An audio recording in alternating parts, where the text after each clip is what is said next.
On a quiet street wrapped in peace, a respectable and unassuming man had left one of the old houses for a distant journey. His home was quieter than ever, curtains drawn, lights off, the yard motionless. It was as if time had stopped at that corner. No one paid much attention to his absence. As usual, the street remained immersed in its habitual unawareness. But that night, something hung in the air, something that was about to disturb this peaceful balance. In the heart of that quiet night, a mysterious figure entered from the far end of the street.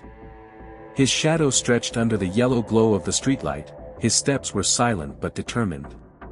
He paused briefly in front of the house, scanned the surroundings, and then calmly moved toward the door. With practiced ease, he pulled a small tool from his pocket and, with a few precise movements, unlocked the door. No sound, no trace. He slipped inside, sealing the silence behind him. The house, which moments ago was merely empty, had now become the keeper of a secret presence. Across the street, a small light flickered inside another home. A man stood at the window, awake in the late hours. His eyes caught the thief. But instead of reaching for the phone, he paused, considered, then quietly moved away from the window. He put on his jacket, grabbed his keys, and stepped outside. He had decided to follow this story himself, not out of heroism or thrill, but more like someone drawn to uncover the ending of a half-told tale. The moment the thief entered the house, the neighbor silently slipped into his car, parked a bit down the road behind some bushes, and turned off the lights. He waited patiently.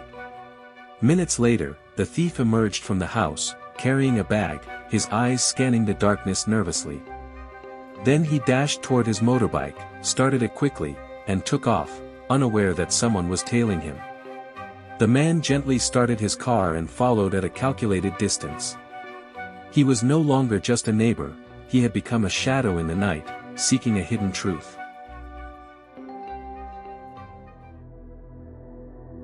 A few streets away, the thief turned into a narrow, dim alley where the walls were cracked and garbage piled in corners. He stopped in front of a house that looked more like a shelter than a home. The wooden door wobbled, and the curtains were gray with dust. The thief slipped inside. The man parked a little farther back, staring at the house from behind the windshield. Something in him sank. Poverty screamed from every detail, even from a distance, without needing words or drama. For a moment, he wasn't following a criminal anymore, he was watching a human being. He sat behind the wheel, thinking, staring, and then smiled. A faint, bitter smile without judgment. Under his breath, he murmured. He must have needed it. Simple words, heavy in meaning. He started the engine quietly and drove off. The soft hum of the tires against the asphalt whispered like a lullaby. He hadn't found anything, yet something within him had settled. On the way home, the street seemed even quieter, but the man felt lighter. As if a weight had been lifted off his chest. Without thinking, a song echoed in his mind. I need you. I want you. He hummed along softly, tapping the beat on the steering wheel. His eyes were half closed, a slight smile playing on his lips. Everything made sense now, even without explanation.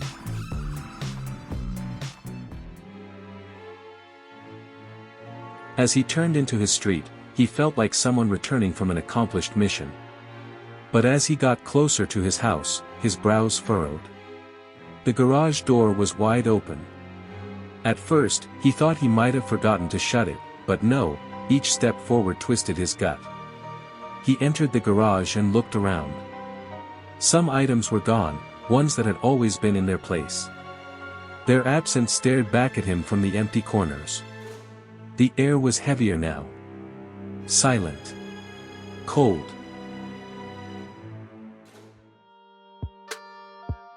He stood there, motionless. No yelling, no anger, just staring. Then, In the thick silence, his hand still resting on the edge of the garage door, he said. That idiot, didn't he think maybe I needed it too? And then, quietly, he stepped back inside his home. A home that now resembled that thief's house just a little more.